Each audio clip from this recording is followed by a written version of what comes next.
Сәлем сұлулар! Бүгін өте оңай үй жағдайында тез жасалатын етті бәліш мясной пирог жасайтын боламыз. Менімен бірге болыңыздар және де видеоны соңына дейін қараңыздар.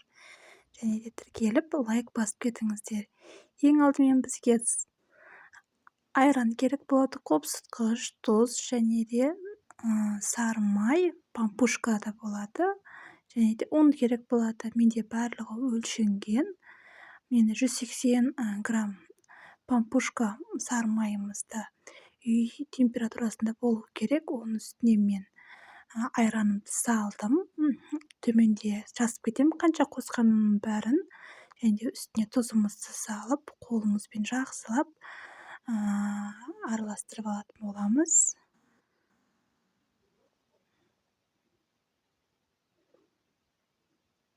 Оның үстіне қопсытқышымызды салып, жақсылап, оны да араластырып алатын боламыз.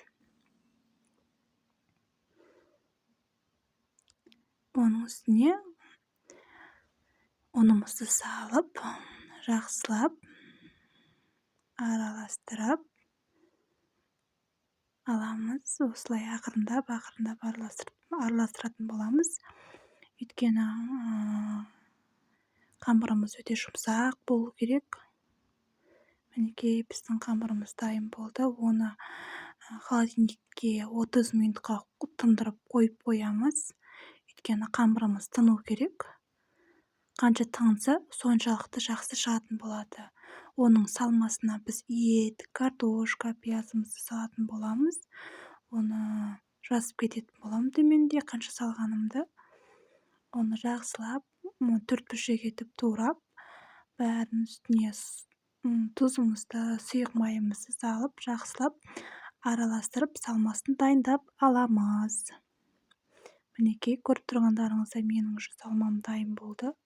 Бәрін араластырып дайындап қойдым. Енді пергамент қағазымызды кесіп, үстіне ұнымызды салып, және де холодильникке жарты сағатқа қойған ұнымызды тындырып, және де оны жақсылап жаятын боламыз.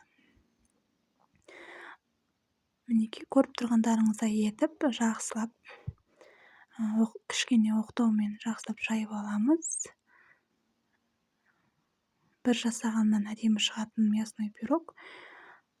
Біз өзіміз, менің балаларым өте қатты жақсы көреді. Сіздер де жасап көрсеңіздер болады. Мінекей, осылай етіп жасап аламыз. Домалақ етіп, оның үстіне салмамызды салатын боламыз. Өздеріңіздің қанша көп салсаңыздар да болады. Өздеріңізге қарай салсаңыздар болады. Еттің орнына тауықтың аяқтарын салсаңыздар да болады. Жаңағыдай окорочканы майдалап турап салсаңыздар да болады. Менде үйде ет болғандықтан мен ет салдым. Етімізді турап, мінекей, салмасын салып, үстіне де тағы осылай домалақ етіп жайып алып, үстіне жабатын боламыз. Мінекей, көріп тұрғандарыңыздай. Ішіндегі салмасы көрінбеу керек. Осылай жанымен бөлшектерге бүйтіп әдемілеп түйіп шығатын боламыз. Қолыңызға жабысатын болса, кішкене ұнға қолыңызды батырып алсаңыз болады. Сонда жабыспайтын болады. Менде мына жерде кішкене қамырымызға қолымды қатты жабысып қалғандықтан мен ұнға батырып алдым. Мінекей, кейін осылай етіп, жақсылап жанындарын бәрін осылай етіп орап шығатын боламыз. Кейін ортасын мен кесіп, ішіне ауа кірсін деп,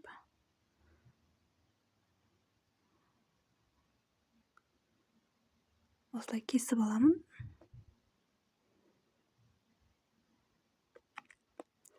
Және де оның үстіне жұмыртқамыздың сарысы мен ағына жақсылап араластырып, әдемі етіп үстіне жағып шығатын боламыз.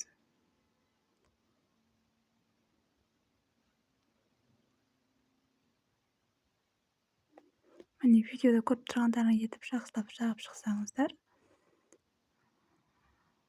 болады.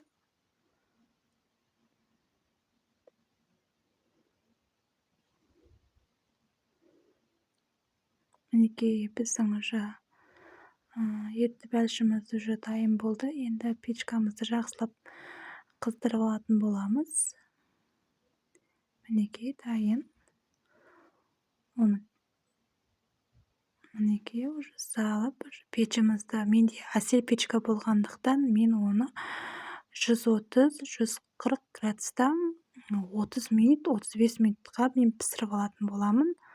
Сіздердің пештеріңізге байланысты, если жақсы пеш болатын болса, ол 160-170 градуста негізі пісу керек. Менде әсел печка болғандықтан, менде асты тез қызып кеткендіктен мен ақырын қойып, осылай градустарын төмендетемін. Мінекей көріп тұрғандарыңыздай пісті.